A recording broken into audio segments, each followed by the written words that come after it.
Já bateu aquela sensação de ser só um tapa-buraco na estrutura da escola?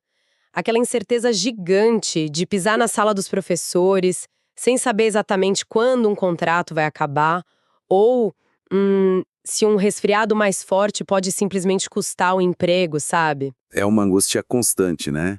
E, assim, isso afeta não só o planejamento financeiro, mas corrói a saúde mental de quem está ali na linha de frente da educação. Tem um peso institucional enorme e não entender as regras do próprio vínculo. Exatamente. Fica parecendo que a categoria está navegando no escuro, à mercê de regras que mudam da noite para o dia. E a aposta é altíssima. É perder a renda por causa de um detalhe burocrático. E é justamente por isso que hoje a gente vai abrir a caixa preta dessa legislação. Com certeza. A ideia é criar um verdadeiro mapa de sobrevivência para a categoria O da rede estadual paulista agora em 2026. A gente vai desempacotar as regras vigentes, olhando direto para a fonte. Uhum. A gente está com a mesa cheia de documentos aqui. A Lei Complementar 1093 de 2009 e as resoluções bem recentes da SEDUC, tipo a 3 e a 18 de 2026. E o nosso foco é entender o que legitima a existência do professor temporário e como fugir das armadilhas. O ponto de partida para decifrar esse labirinto é entender que o sistema não é aleatório. Por mais caótico que pareça, tem uma lógica administrativa muito estrita. A pedra fundamental disso tudo é o conceito de excepcional interesse público. Certo. Sem entender esse conceito, o professor acaba pego de surpresa.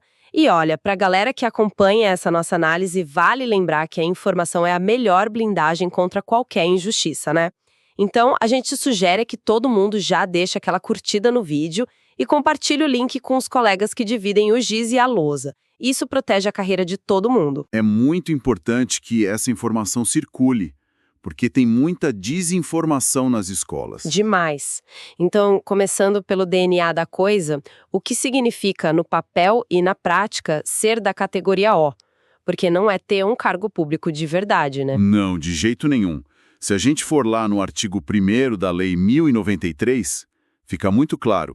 É uma contratação por tempo determinado. O Estado só contrata quando tem uma urgência que o quadro de efetivos não dá conta de cobrir. Uhum. O profissional entra via PSS, que é o Processo Seletivo Simplificado, para apagar um incêndio. E por ser urgente, a natureza do vínculo muda totalmente. Eu gosto de pensar nisso usando uma analogia de mercado imobiliário. É tipo moradia aluguel em vez de ter a casa própria. O inquilino tem proteção legal, tem um contrato assinado, mas não tem os mesmos benefícios dos donos do condomínio. Perfeita essa analogia. O inquilino não vota na assembleia do mesmo jeito. E o mais importante, o contrato tem um prazo de validade. Uma hora o proprietário vai pedir a chave. Nossa, sim. E falando nas regras desse condomínio, rola muita confusão sobre direitos garantidos, especialmente na área da saúde. Eu fiquei chocada com a quantidade de gente que não entende essa diferença. É uma desinformação perigosa. O professor temporário, por exemplo, não tem acesso ao IANSPEC, que é aquela assistência médico-hospitalar do Estado. A saúde da categoria O depende exclusivamente do SUS. E o vínculo da aposentadoria é no INSS, no regime geral, e não na Previdência do Estado. O que, por si só, já cria um abismo visível dentro da sala dos professores, né? Mas assim, tem direitos trabalhistas que precisam ser fiscalizados de perto. O artigo 12 da lei fala de 13º e férias. E aqui tem uma matemática que costuma dar muita dor de cabeça para o pessoal na hora de olhar o contra-cheque. É aí que os erros de pagamento se escondem, sabe? A lei garante o 13º, mas é na proporção de 1/12 por mês trabalhado, ou por qualquer fração que seja superior a 15 dias. Pera, então se a pessoa é contratada lá pro dia 10 de maio, ela tem que contar no calendário para ver se deu mais de 15 dias trabalhados naquele mês de maio para garantir que a fração entre no cálculo? Exatamente isso. Tem que auditar mês a mês. E sobre as férias, o pagamento só vem depois de 12 meses de efetivo exercício da função. O grande problema é que qualquer interrupção de contrato muitas vezes zera esse relógio. Caramba! Entender o que o sistema considera como efetivo exercício evita que o dinheiro fique retido na secretaria. Tá, então se o Estado tá só alugando essa força de trabalho para consertar goteira que os efetivos não dão conta, a próxima pergunta lógica é sobre os cenários reais. Quando é que o Estado está legalmente autorizado a abrir essas portas e contratar? A lei detalha 4 cenários bem específicos de contratação. O primeiro é o saldo de aulas remanescentes. Funciona assim: os efetivos escolhem as aulas no início do ano. Se sobrar aula livre na grade que ninguém pegou, o Estado precisa de alguém ali. O aluno não pode ficar olhando para a parede. E o segundo cenário é aquele que movimenta demais a rede o ano todo, né? As substituições. Isso mesmo. Quando um colega efetivo sai de licença saúde, licença maternidade ou até assume a diretoria da escola, o temporário entra para cobrir esse furo, com data para começar e, quase sempre, data para terminar. Uhum. E também tem os casos de vacância pura e simples, quando o titular se aposenta ou falece e a vaga fica ali vazia até sair um novo concurso público. O categoria O assume até o novo efetivo chegar. Exato. E o quarto cenário é de força maior. Calamidades públicas, emergências sanitárias, tipo o que a gente viu em pandemias recentes, ou até greves muito longas. O excepcional interesse público é ativado com força total nessas horas. Certo, mas aí eu tenho que jogar um cenário prático aqui que gera muita indignação. E se a escola tiver só um punhado de aulas sobrando? Tipo, 2 aulinhas de filosofia ou sociologia perdidas na grade. O Estado abre um contrato novinho só para isso? Então, para 2026, a SEDUC jogou um balde de água fria nessa ideia. O artigo 38 da Resolução 3 mudou a regra do jogo de um jeito draconiano. A resposta é um não categórico. Mentira! A pessoa não pode mais pegar só aquelas aulas para complementar a renda? Acabou isso. Para a contratação e atribuição inicial, a exigência mínima agora é de 20 aulas, ou 24 horas semanais, se for o regime da carreira nova. O governo simplesmente não quer mais milhões de contratos fracionados. É uma lógica de otimização de folha de pagamento. Nossa! Mas e se o professor assinar o contrato, começar a trabalhar, mas não tiver essas 20 aulas na região dele? A regra é implacável. Se não conseguir bater essa carga mínima de 20 aulas em até 30 dias depois de abrir o contrato, o vínculo sofre extinção. Fim da linha. Salvo exceções muito raras e muito bem justificadas pela diretoria de ensino. Gente, que choque de realidade gigante para a categoria. E, olha, a gente faz até uma pausa aqui para chamar a comunidade docente para o debate. Quem está acompanhando a gente, vale muito a pena deixar um comentário sobre isso. Como foi a realidade desse ano? Deu para bater a meta das 20 aulas fácil? Ou foi aquela luta com saldo picadinho e correria de escola em escola? É uma peregrinação, né? Professores assumindo turmas em 3, 4 escolas diferentes só para montar esse quebra-cabeça e não perder o contrato. É exaustivo demais. Mas vamos supor que deu tudo certo, o professor conseguiu as 20 aulas, o contrato tá ativo, a vida tá mansa. A batalha acaba aí? Ah, quem dera. O jogo só muda de fase. Agora, o foco passa dos direitos para as obrigações. E a Resolução 18 de 2026 traz umas proibições bem severas. A gente entra na corda bamba das faltas. Pois é. Eu ouvi essa parte e fiquei impressionada. O fantasma do abandono de cargo é muito mais rápido para a categoria O, né? Muito mais rápido. A assiduidade do temporário não tem a mesma tolerância. Se o docente faltar sem motivo justificado por 2 semanas consecutivas... 2 semanas já dá abandono. Sim, já era. Ou então, por 4 semanas intercaladas ao longo do ano. O resultado é a perda imediata daquelas aulas e a extinção direta do contrato. É um corte seco. Mas olha, eu acho que tem uma armadilha ainda mais assustadora na Resolução 3 de 2026, a armadilha da saúde. Lendo ali sobre os afastamentos, parece que o sistema punha a vulnerabilidade biológica da pessoa. É o artigo 8º, e esse é o ponto que mais machuca a categoria. A regra diz que se o docente entrar com auxílio-doença por mais de 15 dias consecutivos, ele perde a carga horária das aulas livres. Caramba! E se for, tipo um atestado de 5 dias aqui, depois mais uns dias lá na frente? A armadilha também pega os dias interpolados. Se tiver mais de 15 dias interpolados num período de 60 dias, ou mais de 30 dias interpolados no geral. Passou disso, a perda das aulas atribuídas acontece. Mas espera, a pessoa tem em casa doente, a escola vai lá, tira as aulas dela e o contrato é cancelado na mesma hora? Como que fica o pagamento? O contrato não é extinto naquele segundo, mas ele fica vazio. Ele é mantido provisoriamente só para o cálculo de repasse do INSS. Mas a sala de aula daquele professor é repassada no sistema para outra pessoa. Ou seja, o Joãozinho tá lá com dengue, pegou 20 dias de atestado. No 16º dia, ele perde as turmas. Quando ele receber alta, ele volta para a escola e não tem turma nenhuma esperando por ele. Exato. Ele vai ter que recomeçar a caçada por aulas livres no sistema. Se não achar aquelas 20 aulas a tempo, o contrato que já estava vazio morre de vez. A lógica administrativa é de uma frieza brutal, né?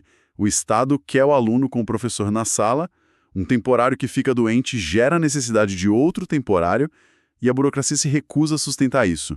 É uma instabilidade que adoece qualquer um. O sistema exige que o profissional seja de ferro. E isso leva a gente para o momento mais temido, o fim da linha. Como que o contrato morre de vez e o que isso afeta na vida do professor? A extinção está mapeada no artigo 8º da lei original. Os caminhos mais tranquilos são o fim da vigência, que é o prazo máximo de 3 anos, podendo prorrogar até o fim do ano letivo. Ou quando o próprio professor pede para sair por ter passado em um concurso, por exemplo. E tem também o retorno do titular, né? Isso. Acabou a licença da professora efetiva, ela volta. O objeto da contratação acaba. Se o temporário não tiver outras turmas garantidas, o contrato finaliza ali. Mas tem um caminho de extinção que tira o sono de todo mundo, que é por má conduta ou limite de faltas estourado. O famoso CPF bloqueado. A gente precisa falar desse shadow ban da Secretaria de Educação porque o impacto é devastador. É o mecanismo de punição mais forte que o Estado tem contra o temporário. Se o contrato cair por descumprimento legal, abandono ou inassiduidade, o docente toma um bloqueio no CPF dentro do sistema da SEDUC. Fica literalmente impedido de celebrar um novo contrato com a rede. Gente, é surreal. Então o professor pode sentar, estudar de novo, passar numa nova prova da banca organizadora, tirar a maior nota da região. Aí ele vai na diretoria de ensino para assinar e o sistema não deixa. O sistema recusa a emissão do documento. A trava é no algoritmo mesmo. A justificativa administrativa é que faltou boa conduta no vínculo anterior. E reverter esse bloqueio exige um recurso enorme, às vezes até acionando advogado. Que loucura! E mesmo para quem cumpre as regras perfeitamente, o contrato acaba e vem a tal da quarentena, que é um assunto polêmico há anos. Antigamente a lei exigia 200 dias de geladeira fora da escola, né? Sim, 200 dias. Imagina ficar mais de 6 meses sem salário, esperando a boa vontade da lei para poder trabalhar na sua profissão de novo. Era impraticável. E as escolas também não conseguiam funcionar com tantos professores bons travados em casa. Exatamente. A pressão foi gigante e isso caiu para 180 dias de quarentena. Mas a grande sacada de sobrevivência do sistema hoje mora nas disposições transitórias. Por meio de legislações específicas que saem quase todo ano, o Estado reduz esse prazo para apenas 40 dias. Ah, os 40 dias de quarentena. Mas convenhamos, isso não é a secretaria fazendo caridade para a categoria, né? Tem uma lógica bem de malabarismo jurídico nisso aí. E como tem? Pensa bem, se um contrato termina em meados de dezembro, 40 dias depois a gente está no final de janeiro. Bem a tempo do professor poder participar da atribuição inicial de aulas e começar o ano letivo trabalhando. É a medida exata. O Estado dá essa interrupção só para não configurar um vínculo empregatício permanente e contínuo. Assim, do ponto de vista do direito administrativo, é um contrato novinho em folha. Evita que o docente crie vínculo efetivo, mas não deixa o Estado sem mão de obra. É o diagnóstico perfeito. O decurso dos 40 dias é um artifício. Mantém a máquina educacional do maior estado do país operando, enquanto blinda os cofres contra direitos trabalhistas de longo prazo. É a consagração absoluta do trabalho provisório. Olha, fazendo esse apanhado de tudo que a gente discutiu hoje, a conclusão é pesada. Ser categoria O é viver com o coração na mão. A incerteza está no contrato. Mas o que separa quem sofre abuso sistêmico de quem sobrevive e avança na carreira é conhecer fundo essas regras. Sem dúvida. A máquina burocrática é fria, mas ela tem padrões. Entender que precisa das 20 aulas, dominar a conta do 13º e saber do perigo dos atestados médicos prolongados, tudo isso blinda a rotina. É usar a lei como escudo da própria profissão. É jogar com o regulamento debaixo do braço. E a nossa missão hoje foi exatamente entregar esse escudo. Para quem acompanhou até aqui e sentiu que a gente ajudou a iluminar essa caixa preta, a gente reforça o convite. É super importante que a galera se inscreva nos canais, ative o sininho das notificações e não deixe de apoiar o projeto. E compartilhar, né? Sempre tem um colega novo, apavorado, precisando entender se o contrato dele vai morrer amanhã ou não. Totalmente. Mandem nos grupos de WhatsApp das escolas e para manter esse papo vivo a gente deixa a pergunta para os comentários. Qual é a regra da Lei 1093, que ainda gera mais confusão e debate lá na sala dos professores durante o intervalo? E para fechar com uma reflexão final, eu quero deixar um pensamento no ar para todo mundo digerir. A gente conversou bastante que a justificativa legal para essa contratação toda é o tal do excepcional interesse público, uma urgência provisória. Mas quando a gente olha para a rede e vê que milhares de contratos são mantidos com esse truque da quarentena de 40 dias, de forma ininterrupta, todos os anos desde 2009... Faz a gente questionar o próprio significado das palavras, né? Se a categoria O parar hoje, a rede de São Paulo entra em colapso total. O sistema simplesmente não funciona sem eles. Exatamente isso. Como que a gente pode continuar chamando de exceção aquilo que é a regra faz mais de uma década? Será que, no fundo, o Estado não transformou o trabalho provisório na verdadeira estrutura permanente da educação? Uma reflexão fortíssima para a gente levar para frente. A legislação é cheia de detalhes técnicos, mas ela não esconde as fraturas reais do sistema de ensino. Um abraço gigante para todos os docentes que seguram a escola pública nas costas todos os dias, com ou sem contrato efetivo. E até a nossa próxima análise profunda.